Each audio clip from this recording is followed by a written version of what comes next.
Welcome to the news. ఇక details చూద్దాం. BJP senior నేత నితిన్ గడ్కరీకి మరోసారి రోడ్లు రవాణా శాఖ కేటాయించారు.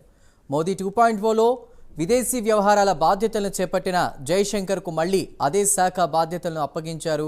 ఆర్థిక శాఖ బాధ్యతలను మళ్లీ నిర్మలమ్మకే ఇచ్చారు. ఇక తెలుగు రాష్ట్రాల నుంచి కిషన్ రెడ్డికి బొగ్గు గనుల శాఖను కేటాయించారు. రామ్మోహన్ నాయుడుకి పౌర విమానయాన బాధ్యతలు అప్పగించారు. బండి సంజయ్కి హోంశాఖ సహాయ మంత్రి బాధ్యతలు అప్పచెప్పారు. ఇక శ్రీనివాస్ వర్మకు ఉక్కు భారీ పరిశ్రమల శాఖ సహాయ మంత్రిగా, పెమ్మసాని చంద్రశేఖర్కు గ్రామీణాభివృద్ధి కమ్యూనికేషన్ సహాయ మంత్రిగా బాధ్యతలు ఇచ్చారు.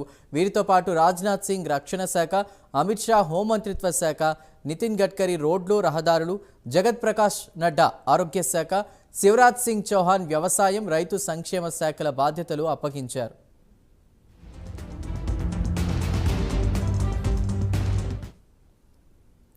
అదేవిధంగా కీలకమైన ఆర్థిక శాఖను నిర్మలా సీతారామన్, సుబ్రహ్మణ్యం జైశంకర్కు విదేశీ వ్యవహారాలు, మనోహర్ లాల్ ఖట్టర్ విద్యుత్ గృహ నిర్మాణాల శాఖ, అదేవిధంగా హెచ్డి కుమారస్వామికి భారీ పరిశ్రమలు ఉక్కు, పీయూష్ వేదప్రకాష్ గోయల్కు కామర్స్ అండ్ ఇండస్ట్రీస్, ధర్మేంద్ర ప్రధాన్కు విద్యాశాఖ, సర్బానంద్ సోనోవాల్కు షిప్పింగ్ పోర్టులు, అదేవిధంగా అశ్విని వైష్ణవ్ రైల్వే సమాచార శాఖ, జ్యోతిరాదిత్య సింధియా టెలికాం, గజేంద్ర సింగ్ షెకావత్ పర్యాటక సాంస్కృతిక శాఖ, కిరణ్ రిజిజు పార్లమెంటరీ వ్యవహారాలు, హర్దీప్ సింగ్ పూరి పెట్రోలియం శాఖ, చిరాగ్ పాస్వాన్ క్రీడా శాఖ, యువజన వ్యవహారాలు, అదేవిధంగా సిఆర్ పాటిల్ జలశక్తి శాఖల్ని కేటాయించారు. ప్రధాని మోదీతో పాటు ఆదివారం 71 మంది మంత్రులు ప్రమాణ స్వీకారం చేశారు. అందులో 30 మంది కేబినెట్ మంత్రులు కాగా 36 మంది సహాయ మంత్రులుగా, 5 స్వతంత్ర మంత్రులుగా ఉన్నారు.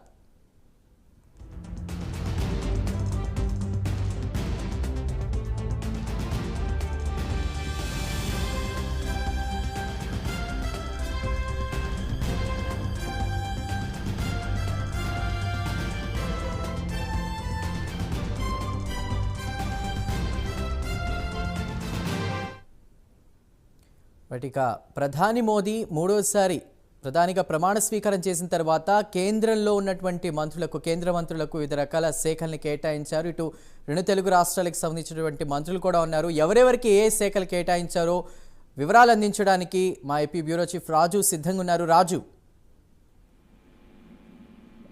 చందు, మొత్తం మీద గత కొద్దిసేపు క్రితమే ప్రధాని నరేంద్ర మోడీ నివాసంలో మంత్రివర్గ సమావేశం ముగిసింది. ఈ మంత్రివర్గ సమావేశంలో అనేక నిర్ణయాలు కూడా తీసుకున్నటువంటి పరిస్థితి, ఎస్పెషల్లీ 100 రోజులకు సంబంధించినటువంటి యాక్షన్ ప్లాన్ మీద ఈ మంత్రివర్గం చర్చించినటువంటి సిచ్యువేషన్ ఉంది. అయితే ఈ నేపథ్యంలోనే నిన్న ప్రమాణ స్వీకారం చేసినటువంటి 72 మంది మంత్రులకు సంబంధించినటువంటి పోర్ట్ఫోలియోస్ ని కేటాయించారు. వారికి మంత్రి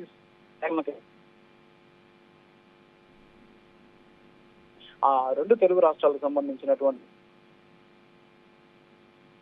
కూడా ఆ శాఖలు కేటాయించారు. ఆంధ్రప్రదేశ్ నుంచి కింజరపు రామ్మోహన్ నాయుడు పౌర విమానయాన శాఖ మంత్రిగా ఇచ్చినటువంటి పరిస్థితి. ఎందుకంటే గతంలో అంటే 2014లో కేంద్ర ప్రభుత్వంలో భాగస్వామ్యమైనటువంటి టీడీపీకి అప్పట్లో కూడా ఇక్కడి నుంచి అశోక్ గజపతిరాజు కేంద్ర మంత్రిగా ఎంపికైనటువంటి నేపథ్యంలో సో అప్పట్లో ఆయన కూడా పౌర విమానయాన శాఖ ఇచ్చినటువంటి పరిస్థితి. సో మళ్ళీ తాజాగా అదే శాఖని టీడీపీకి సంబంధించినటువంటి కేబినెట్ బెర్త్ లో స్థానం దక్కించుకున్నటువంటి కింజరపు రామ్మోహన్ నాయుడికి ఇచ్చినటువంటి పరిస్థితి. అలాగే గుంటూరు ఎంపీ పెమ్మసాని చంద్రశేఖర్ సహాయ మంత్రిగా ఆయన ప్రమాణ స్వీకారం చేశారు. సో ఆయనకి గ్రామీణాభివృద్ధి అలాగే కమ్యూనికేషన్ సంబంధించినటువంటి సహాయ మంత్రిగా ఇచ్చినటువంటి పరిస్థితి కనిపిస్తోంది.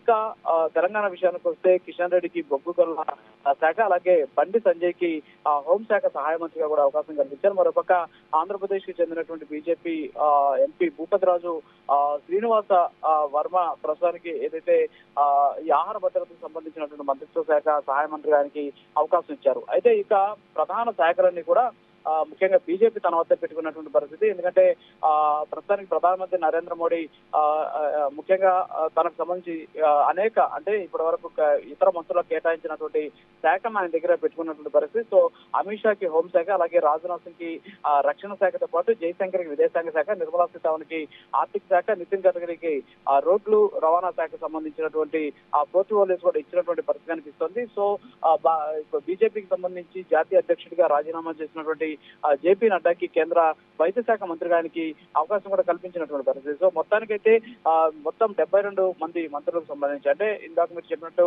36 మంది ఏదైతే